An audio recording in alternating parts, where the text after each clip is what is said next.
Hi everyone, it's Dr. Ramani and welcome back to this YouTube channel on all things narcissism, narcissistic personality, narcissistic relationship, and all other kinds of toxic stuff. Today's video is a very important one. It is in response to what many people have been asking for, and it very simply gets at this idea of what do you do? How do you think about narcissistic parents? I spent a lot of time putting this one together because it came in from lots of different thoughts and ideas and you name it. So I do know that this topic is important to you, to all of us. And so this is just sort of like an 11-step manual, I guess, of what to know, what to do, or even different ways to think about how to get your head around a narcissistic parent. Before I go on though, please consider subscribing to this channel. Thumbs up if you end up liking it, and hit that bell. You'll get notifications every time we put out new content. So let's take this from the top. It was a 10-step guide. I made it 11. 11 steps of what to know, what to do, what to think about if you have a narcissistic parent or parents. This particular email comes too often to me, and I actually think the issue of narcissistic parents makes me more angry than any other issue. A narcissistic parent damages your developmental trajectory, sets you up for a lifetime of making excuses for people's bad behavior, invalidating yourself, living with anxiety, grappling with guilt, shame, and anger, and typically all three on any given day, setting you up for trauma-bonded relationships in adulthood, and managing a world full of enablers that does or did not understand what you are going through or went through. So over time, I have accumulated these thoughts. Someday I'll do a full-blown course on this, but this topic was just too important to wait, and too many people were asking for it. So right now, here are my thoughts on this subject. Step by step, 11 points. Now, on average, most people have one narcissistic parent, which by my estimation is one too many. Those of you who have two, your climb is going to be much, much steeper. So let's take it from the top. If you had a narcissistic parent, number one, you were robbed. Remember, you were robbed. You're going to hear gaslighting and validating statements from people when you say this one. Say, everyone has a tough childhood. Wrong. Nobody has a perfect family, but a narcissistic parent is a special kind of hell. It's decades of day-to-day invalidation, meanness, pettiness, manipulation, gaslighting. This is the stuff that damages a soul from the inside out. And yes, you were robbed, because every child deserves a childhood full of unconditional love and acceptance, of a parent who sees and who values them, of a parent who is not selfish and egocentric, of a parent who has empathy and can put a child's needs first. If you didn't get those things, you were robbed. And that knowing that can fill you with resentment, grief, regret, and rage. There are no second chances on childhood. And to not get this is to have been stolen or robbed of a fundamental need in life. It can be painful, especially on those parental commemoration holidays like Mother's Day or Father's Day, but frankly, any holiday or alleged families are supposed to come together and have fun day year over year, to be hit by that tsunami of shame, of having a narcissistic parent, of having horrible negative emotions on those days or at that time of year, and having to watch the world make their social media posts and proclaiming joy at their great dad who taught them all about life. It's painful to see it. You didn't get it. Yeah, you were robbed. Second thing to remember if you have narcissistic parents, acceptance is at best a temporary solution on any given day. Acceptance is an important stage of grief and an important tool for mental health. I preach it every day, and when it comes to narcissistic parents, it doesn't always work. There are days that the grief and sadness and resentment may overwhelm you, and your body and soul reject having to accept this. And that's okay. Those are the hard days, and listen to those days. Those may in fact be the days that finally set you up to go no contact, or gray rock, or may be a wake-up call to just be kind to yourself and give yourself a break that day. There are days that acceptance works, and that's great. You can accept that on those days that this was your story, and since you can't change it, what it did to you, you just have to accept it. And more days than not, that will work. But some days acceptance won't work, and that's okay.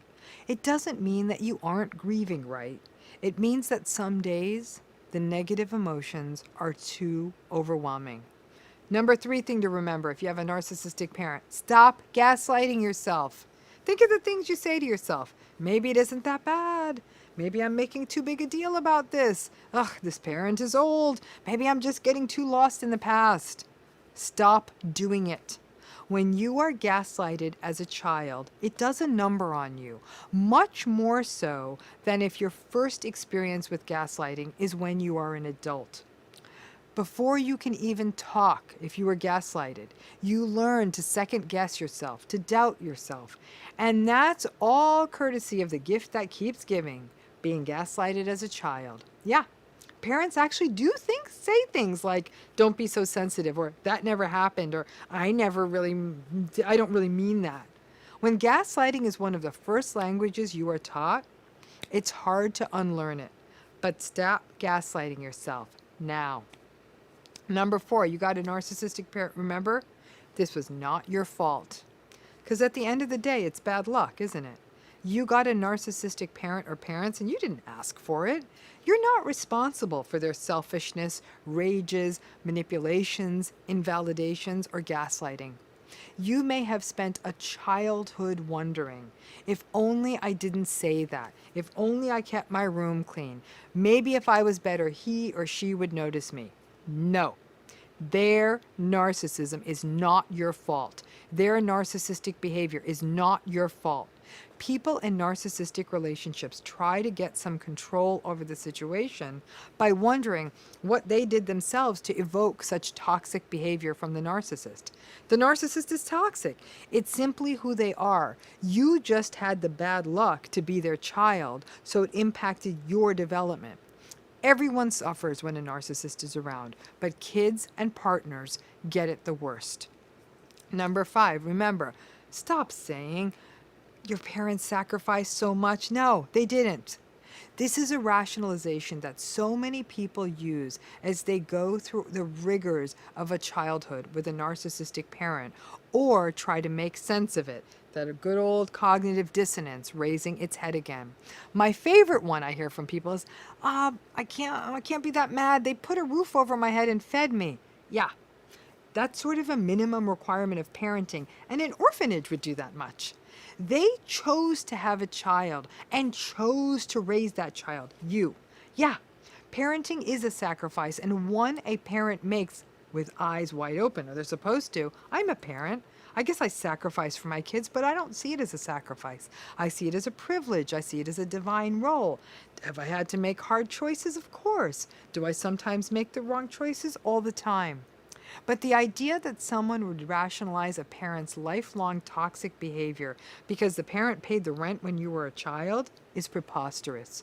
Parents are supposed to do for their children. It's a basic requirement. Parenting is about compromise, and not on the part of the child, on the part of the parent. Compromise, though, is a word that does not exist in a narcissist's vocabulary. Number 6, and this is a tough one, you may not be at peace regarding your narcissistic parent until they have passed. This is a very painful realization. The monkey on your back of the old voices, their mere existence, the manipulation, the invalidation, and general nastiness of a narcissistic parent may not end until they are gone. No one is ever allowed to say in mixed company that they are actually relieved when a parent passes away. But I can guarantee you that many people with narcissistic parents will indicate that a prevailing emotion upon the passing of their narcissistic parent was relief. And that relief was often coupled with guilt, because obviously that's not how you're supposed to feel when someone passes away. And unfortunately, narcissists, because of their selfishness and the stress they cause for others, often live a very long time and can cast a long shadow on much of your life. The death of a narcissistic parent can be met with a complex cascade of emotions, including grief, guilt, confusion, and relief, which all complicate the process of grief. It can feel like a lifelong waiting game, and even no contact is sometimes not a substitute. When that day comes, it is very important that you consider working with a therapist well versed in grief work around complex losses to help you process it. Number 7, you gotta step away from your family enablers and start pruning your family tree. A big reason why narcissistic parents are able to exert so much damage is because they are enabled. They are enabled by other family members, by their own parents, by their friends. People will make excuses for them. People will say, well, that's not their family. It's not my business. Those around you may not want their precious little, happy little worldviews punctured, their childlike worldviews where parents love their kids and people get along, and they want to keep their little myth alive for themselves, even while children in their midst were experiencing narcissistic abuse. Whether that's denial or culture or stupidity, I'm never going to know. Number 8, with parents thinking about no contact versus gray rock, there's no right answer. Some people do no contact with their parents and it saves them. Their circumstances permit it and it works. All things being equal, no contact is great because, like all toxicities, the more contact you have with a toxic person, the sicker it makes you. However, going no contact means bearing up against the enablers that gave your narcissistic parents their power. And people may shame you, call you a terrible person for cutting off a parent, disrespectful, ungrateful, etc. Listen, these people were willing to throw you under the bus when you were a child. Why wouldn't they be willing to continue to do that while you're an adult? However, many people recognize that no contact is not an option for them, and then gray rock can work. It can be tough.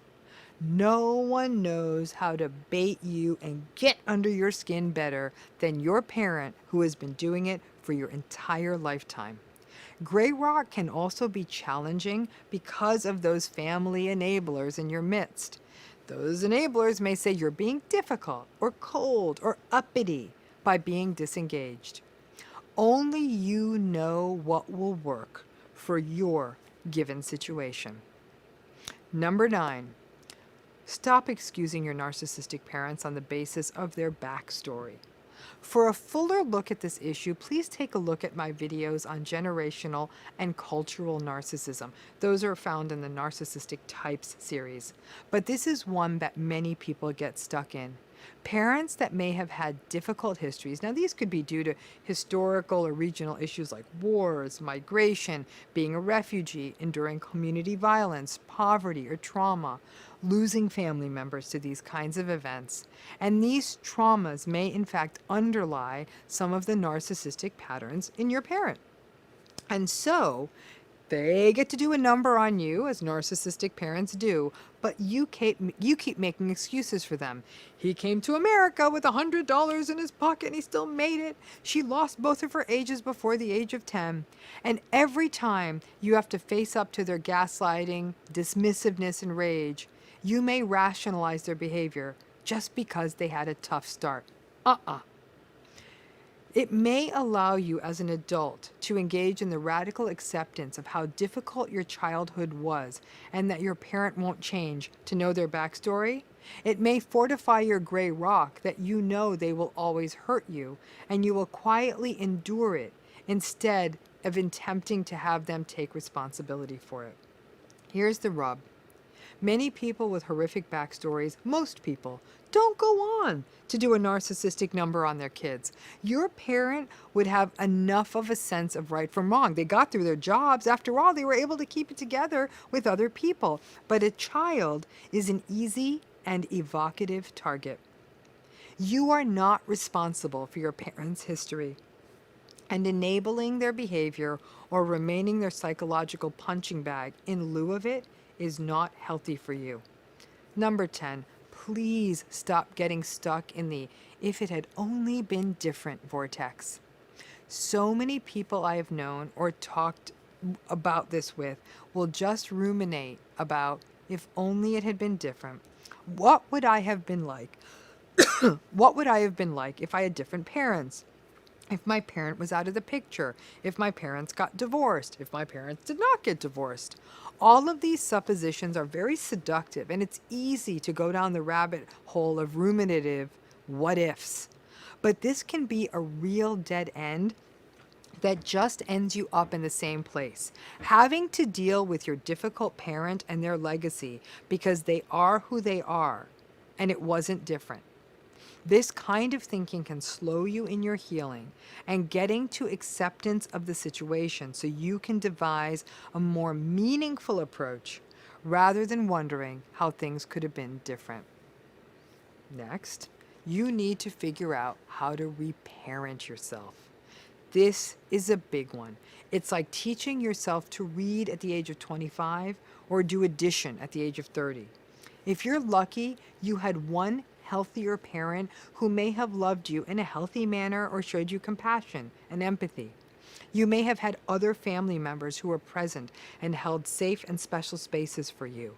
But if you have two narcissistic parents, you didn't get any of it. Treat yourself like you would have treated a child. For some people, this lesson can come into stark relief when they have their own children. Hopefully it does. They vow they will not get it as wrong as their parents and do right by the next generation. But before that, you need to do this for yourself too. What does a healthy parent do? They love a child unconditionally. They keep them safe. They authentically mirror their emotions, support and encourage their aspirations, compromise for them, and puts their own stuff aside for their own child. Do this for yourself. You should have gotten it in the first place, and it's not too late. It won't be easy, like learning to read at the age of 25, but you can do it, and it's absolutely crucial that you do. Number 11, remember that your parent will never change, and this may be the hardest one of all. They won't. These patterns don't change. The most fortunate amongst us may get the parental deathbed confession, but don't hold out for it. By and large, many parents actually get worse with age. The rigors of age never play well for a narcissist. They don't like the impact of aging on their bodies and appearance. They lose societal powers. They slowly lose cognitive capacity. They honestly believe they'll live forever. That plus their narcissism can make things even more difficult. If you remember they won't change, you will cancel that childlike hope you always had that maybe today will be different. It won't. Of all the narcissistic relationships, the parental one to me is the most lethal because of the lifelong damage it causes. It's not a relationship you chose. You were completely unempowered to be able to address it because you were a child. It is a painful legacy, but it is my sincere hope you can take some of these thoughts and start creating a safer space for yourself, both in whatever relationship you have with your narcissistic parent or parents, the people around them, and most importantly, with yourself. This relationship defines so much of you. Please don't let it get the best of you. So many people will have this demon on their back for their lives. I hope some of what was shared in this video can help you rethink some of this, create boundaries in specific ways, stop blaming yourself, and set yourself free from their negative voices. But I'm going to tell you this right now. It won't be easy, and there will be days that are much harder than others, and most importantly, and the hardest part of all, most people don't get it. Oh, come on, it's not that bad. It's your parent. Every parent gets it wrong. Gaslight, gaslight, enable, enable. You've got to get mentally strong enough to be able to say, no, do not invalidate the nightmare I had endured on my journey to attempt to become a productive adult. But also remember, this won't define you. Many people, I'd say most, who had narcissistic parents often go on to rather heroic adulthoods. And what's even more heroic is that you could come from that beginning and still retain your empathy, your compassion, and your goodness. As far as I'm concerned, if you could survive that childhood and come out loving and compassionate, you truly are a hero. Thanks again for tuning in. You want to share any thoughts on narcissistic parents, drop them in the comments. And as always, if you like this video, thumbs up, hit that bell, hit that subscribe button. And again, sending you strength. Thank you.